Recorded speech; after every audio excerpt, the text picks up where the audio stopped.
যাতে করে তোমরা আল্লাহ সচেতন হতে পারো। তাহলে সিয়ামকে, এই সামনে যে রমাদান আসতেছে আমার প্রিয় ভাইয়েরা, এই পুরো রমাদান ব্যাপী সিয়াম সাধন করা, সিয়াম পালন করাকে আমাদের জন্য ফরজ করে দিয়েছে কে? রমাদানের রোজা রাখার নফল নাকি? রমাদানে সিয়াম পালন করা কি নফল? সুন্নাত?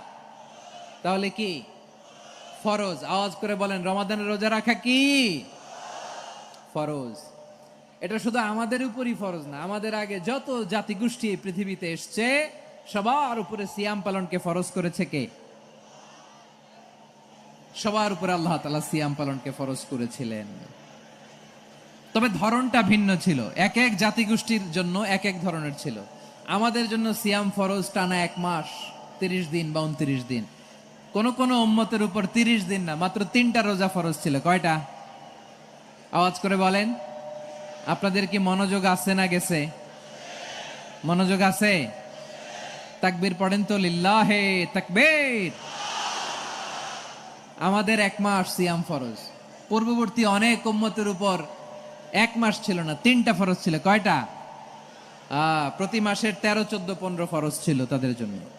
কারো জন্য শুধু একটা, আশুরার রোজা। কোন কোন উম্মতের জন্য 10টা।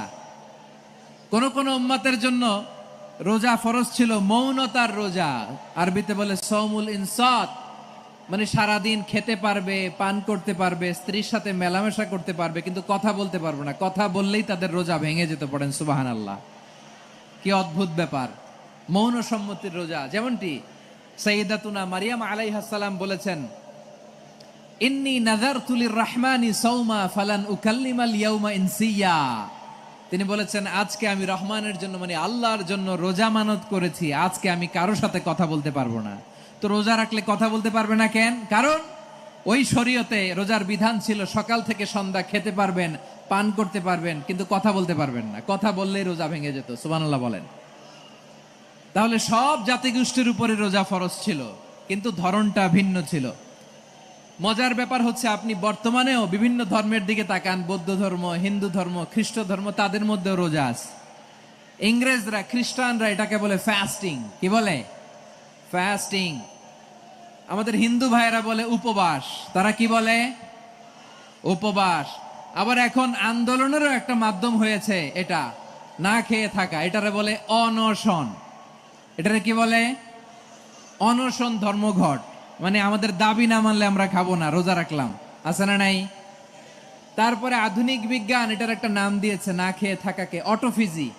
কি বলে? অটোফিজি। জাপানের এক চিকিৎসা বিজ্ঞানী এই অটোফিজির উপর গবেষণা করে সে নোবেল পেয়েছে। সুবহানাল্লাহ পড়বেন না? এজন্য আল্লাহ তাআলা আমাদের জন্য গোটা রমাদানে এই সিয়ামকে ফরজ করে দিয়েছেন। আওয়াজ করে বলেন আল্লাহু আকবার। রব্বুল আলামিন বলেন, ইয়া আইয়ুহাল্লাযীনা আমানু কুতিবা আলাইকুমুস সিয়াম। সিয়ামকে তোমাদের উপরে ফরজ করা হয়েছে, কামা কুতিবা আলাল্লাযীনা মিন ক্বাবলিকুম, যেমনি তোমাদের পূর্ববর্তীদের উপর রোজা ফরজ করা হয়েছিল, লাআল্লাকুম তাত্তাকুন, যাতে করে তোমরা আল্লাহ সচেতন হতে পারো, যাতে করে তোমরা মুত্তাকি হতে পারো। লাআল্লাকুম তাত্তাকুন, যাতে করে আমরা আল্লাহ সচেতন হতে পারি, আল্লাহ কনসিয়াসনেস আমাদের মধ্যে গ্রো করে। এটা হচ্ছে রোজার prime objective, the prime objective of সিয়াম। অনেকে জিজ্ঞেস করলে অনেকে বলে রোজার মূল উদ্দেশ্য হচ্ছে না খেয়ে থাকা। না। অনেকে বলে গরিবদের কষ্ট অনুধাবন করা রোজার উদ্দেশ্য। না। রোজার উদ্দেশ্য কি? সিয়াম পালনের উদ্দেশ্য কি? এটা আল্লাহ তাআলা স্পষ্ট এই আয়াতের পেছনে বলেছেন যে লাআল্লাকুম তাত্তাকুন, যাতে করে তোমরা আল্লাহ সচেতন হতে পারো, আল্লাহ ভীতি তোমাদের মধ্যে গ্রো করে, গড কনসিয়াসনেস, আল্লাহ কনসিয়াসনেস, আল্লাহ সচেতনতা যেন বাড়ে, দ্য সেন্স অফ অ্যাকাউন্টেবিলিটি।